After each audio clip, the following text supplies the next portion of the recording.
And then my husband was driving, and then I just saw this precious email that said, whatever has been approved. I just shut up. My husband said, whoa. I was like, what's up?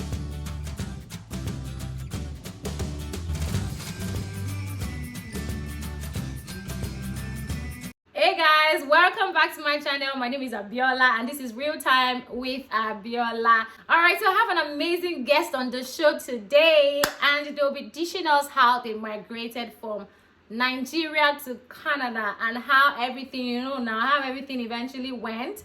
So I will be inviting my guest now. My name is Wale. I'm Abiola's elder brother. My name is Temitayo Adekoya. I'm Wale's wife and Abiola's sister-in-law. So we have them on the show today. As in, they are special guests though, because they are not social media people at all. Especially me. They are not social media. When I'm saying people are not social media, it doesn't do Instagram, it doesn't do Facebook. So you should know the guests I'm bringing for you people. But anyways, it's good to have you guys here. Thank you. So I would like you guys to share us your migration story from Nigeria to Canada and how everything has been going. I think my wife is the best to talk about the process. Because at first I was like, no, I'm doing very well in Nigeria. I'm not going anywhere. But I think maybe because from her house, her dad schooled abroad, he came back home and he did everything at home. So for me, I felt I'd rather be a king, be in a king house? in your country than having to struggle abroad. So I was like, no. But my wife persuaded me, and I was like, okay, if you can do all the wahala. I don't mind. I'm not going to do all the wahala. So I think she can go ahead from there, right? Okay, I think for me, I've had it in mind that I'm just going to travel one day. Because I come from a family above average, but we didn't really have opportunity traveling for vacation and all of that. And I went to a school where most of my friends would travel for vacations, right? Actually, school in Bangkok. So a lot of them will go on vacation. And I'm like, oh, what did they even do there? I think one day I'll be there. I'll be there. Yeah, right? So when I finished school, I felt like, okay, can I go ahead and do masters there? But as a first child in my house, I thought about it. It was through thick and thin for my parents to actually pay my school fees. So I didn't want to bring it to them that, okay, I wanted to go do my masters abroad. So I was just looking for alternative back in Nigeria. From there, I got married, but I still had a dream. So I told my husband maybe I should go ahead and do, my master's abroad. So I applied and I got the admission. Then I spoke to my husband and my husband said, oh no, he's not ready to travel, right? I had a little baby with me and he said, oh, I can go with the baby. I said, how would I be able to go with the baby that I can't travel by myself? So he was like, no, that he's not interested. So I just felt like, okay, since this is not accommodating my family members, then I'll just hold on. But we also have a family friend, like a big mom to us. She was like, most of our kids are travel then. So she was like, oh, Tayo, you guys, you can travel. So she was like the positive vibe for us, right? So I had to say, okay, let me just do some survey and see some research technically and see what's going on there. So that's how I stumbled on Canada, right? About immigration, the express entry. Then it was federal skilled worker, it wasn't express entry. Yeah, then we did that. And then they put a pause. So we got a reply that there's a pause on it. So I'm like, okay, maybe God doesn't want us to do that. That was in 2012-ish. And then after that, the express entry came. And I'm like, okay, let's give it a try. So then people would say use agents. So I'm not condemning agents, but I'm just trying to use this to encourage us that whatever you want to do, you can go for it. Right? We have the technology out there where you'd be able to find a lot of information. You don't have to pay technically for all these things. So somebody told me, oh, the agent will do this. I had all the information about express entry, but I knew that we needed a job for us to get extra points. Sure. There. So I'm like, somebody now told me, oh, this person can actually, it was even a Canadian-based organization that they can help us with job offer and everything to boost our points. So I told my husband, who was never interested in traveling, in the first place. Yeah, and he said, oh no, Tyler, we can't waste money on these. And I think it was 1,400 if I can remember then. Maybe something close. And it was converting it in I don't know. It was a lot of money. Close to 400K. Yeah, it was a lot of money that we needed to pay for that. So I got the money from my husband and then I paid. And then they just put us in express entry. Nothing forthcoming. Just in the pool. Just in the pool. I'm like, this is what I can do myself. My husband was so mad with me, like, what's this? So that really prompted me to now join WhatsApp groups, do all of that. So I started doing the information and looking for whatever. And that's how I did it myself. And then we did it. We didn't have to use an agent to be able to get it. Because initially they were like, oh, you're a nurse, so you should be able to do it and be the main applicant. So that was what they did. But it only had me a little mark, a score that was very low, not up to. But then I asked my husband wasn't ready to do any exam, IELTS or anything. I said, you cannot fail, just try. Just do it. And then he tried and then he got it. And then his score in the poll was higher than my score. And that's how I went ahead with his own. And yeah, here we are today. But there's one thing I would like to add first. Not that I was totally against traveling. Actually, when I finished my BSc, I wanted to go to UK for my master's. Then I got admission, I applied for so many scholarships. And again, our dad had already retired, so him sponsoring me was even out of it then. And so that was kind of delaying lots of things. But since that opportunity didn't come then, and I already started working, I already like grown in the manufacturing sector in Nigeria. I was like, is it now that now that you've gotten the big break? Now I now to leave all these and go start all over again. That's true. So how did you feel the day you were leaving? It's not even the day we were leaving. The day we got the reply. I acted drama. I remember we were coming from your place there. And so I was sitting at the back because I had a little baby, and then my husband was driving, and then I just saw this precious email that said, whatever has been approved. I just shut up. My husband said, whoa. I was like, what's happening? They gave us. My husband. I was like, you almost caused an accident. I thought something was wrong. So I would say that was the excitement for me. Because afterwards, when the realization came that we're actually traveling, then we started thinking. Sometimes you want something, but once that thing clicks, you're not like, really? Am I ready for this? You get overwhelmed. Yeah, because even then, as a nurse, I was working with Lagos State, right? I was a nurse tutor. I just recently had a promotion. I went back to school to have my PGD in order to become a certified educator. So, like, I was loved. And I had that, like, okay, now I'm traveling. I don't even know how the place is going to be, right? With 2 kids. So we had a lot of feelings there. My husband's place of work, he was about to be promoted. And the boss was telling him, Wani, do you really want to leave? Like, you want to leave all of these beautiful international things? Yeah, so it was really a lot of mixed feeling. And then because my husband already had mixed feeling from the beginning, I just wanted it to work out. Like, it must just work out. But one thing that kept on, that kept on in me was that we were not going illegally. And we're going with permanent residency. And we've heard that at least if you have your permanent residence, you have a lot of benefits as much as a Canadian, So that really struck me that, okay, let's just go. Don't mind. Even families like, are you sure? Even though they were happy for us, but they're like, are you sure? Like, okay, we'll just face it. And one thing is, once you are determined, you and your spouse, and you're determined, there will be lots of ups and downs. Just hold on fast, and then you'll be fine.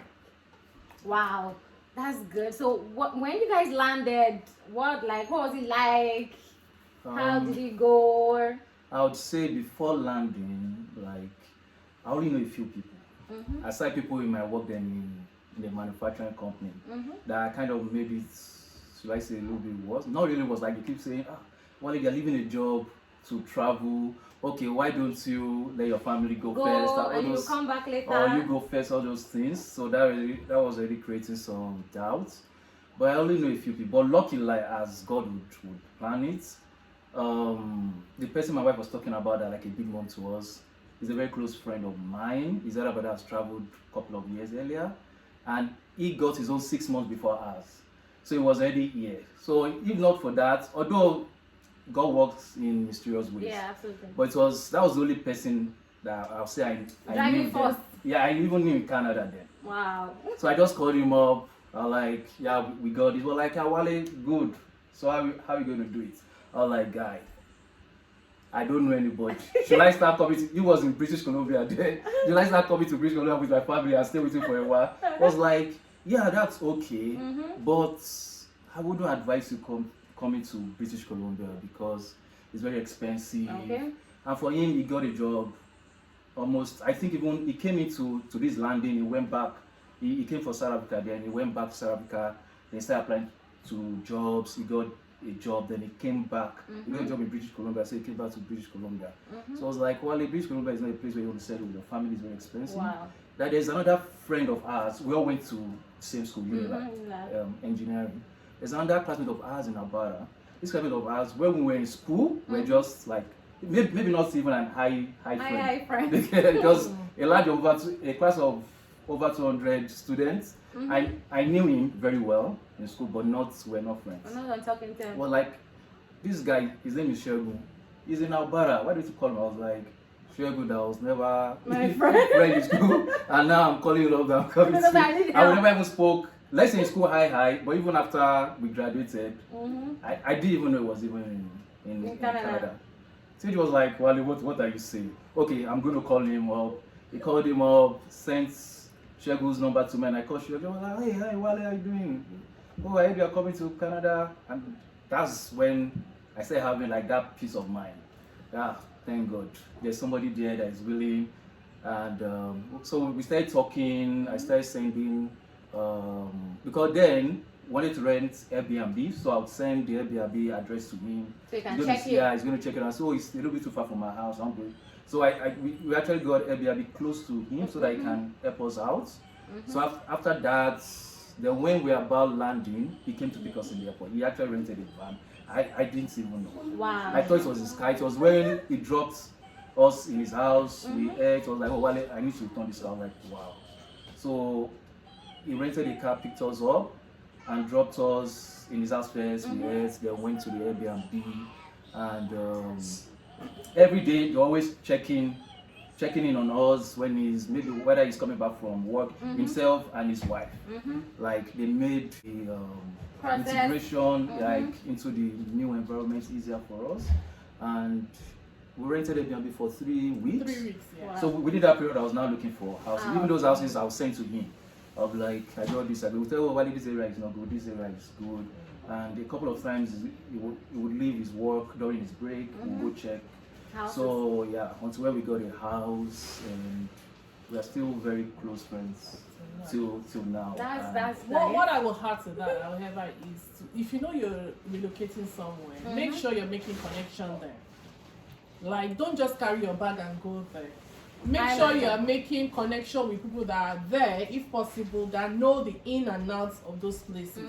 Because it was really a huge blessing for us not to have gone to where we wanted to go, because we didn't know, like, you know, the way you just go on Google and check out places, but you don't really know how that place is. So that was a good advice that he gave us, that we should not come as a family. For him, then he was single. So he could go there, he's into IT, well paid. Unlike we with 2 kids and we're coming. Starting afresh.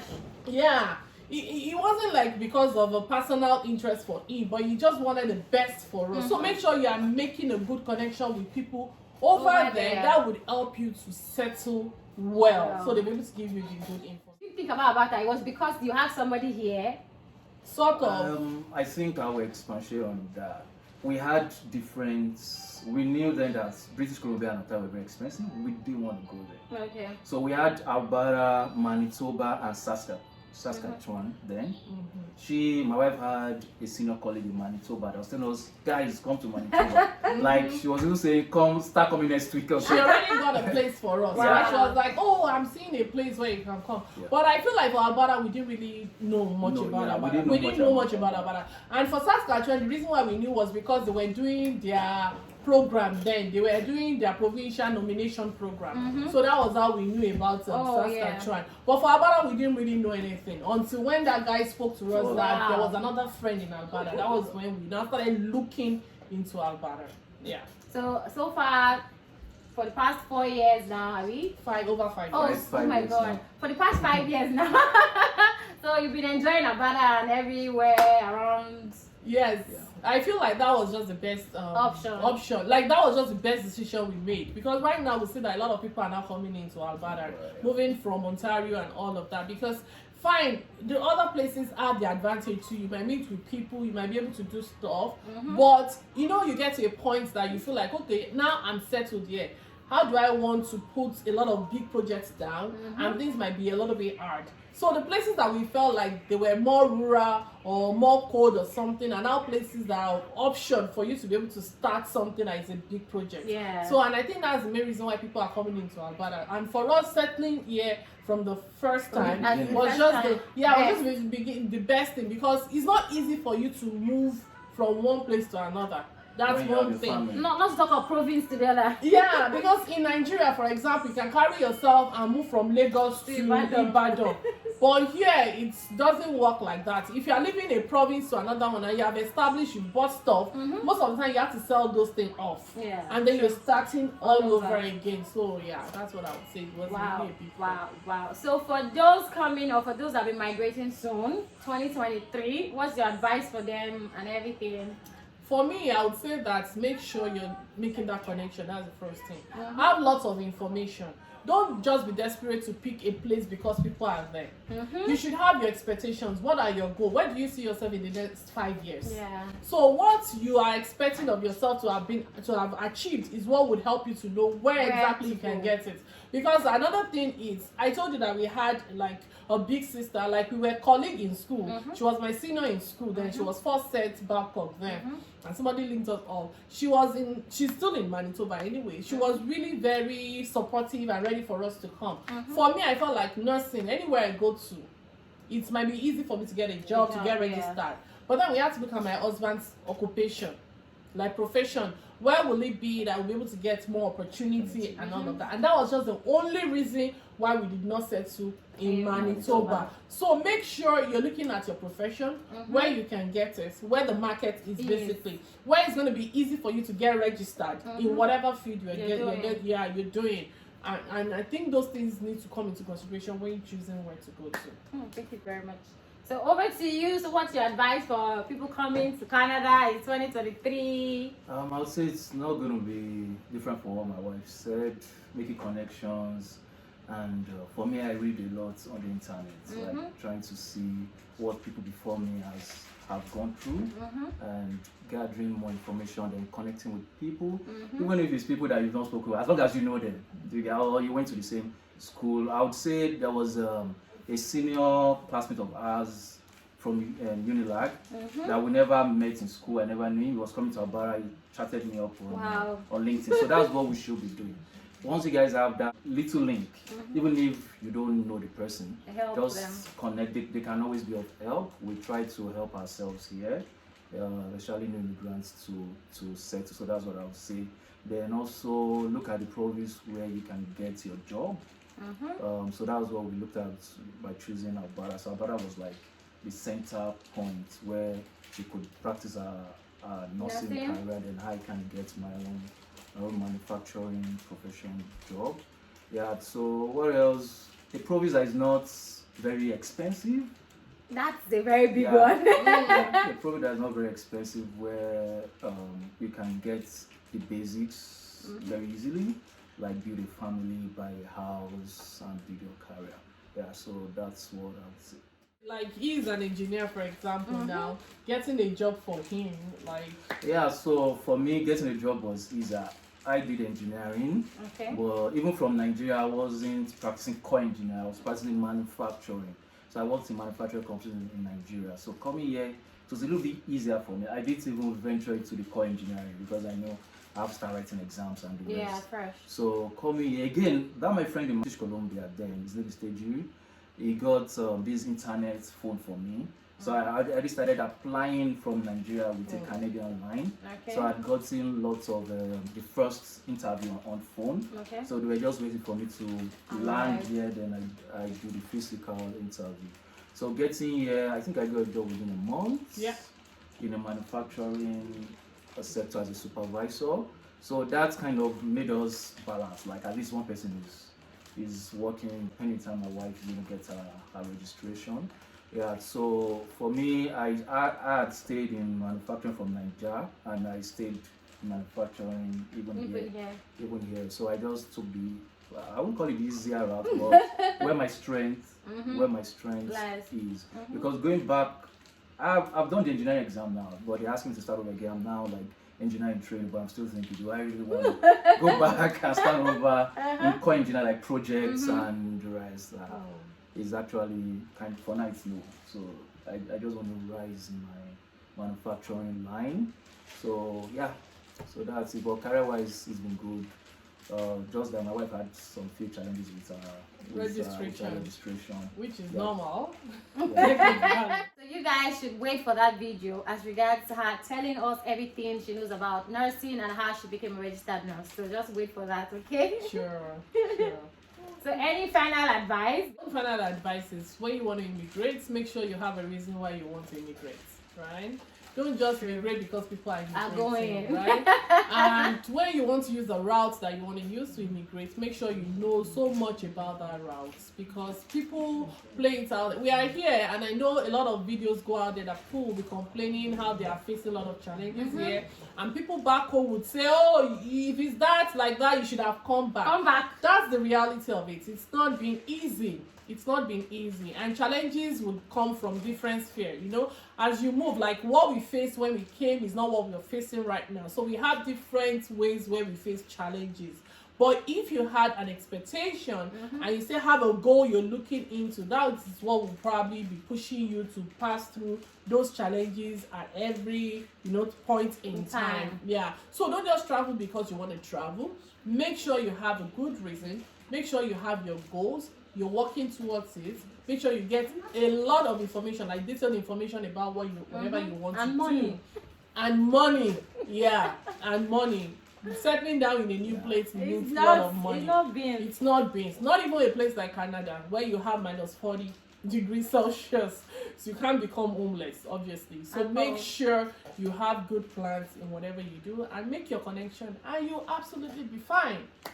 Thank you so much. So they've just given us the experience after moving to Alberta, Canada 5 years ago. Yeah. So you should know that some of these things might have changed now based on the fact that it was 5 years ago. So thank you guys for coming. Thank you for sharing your experience. I know that this is not the norm. For them to be here today, oh my God.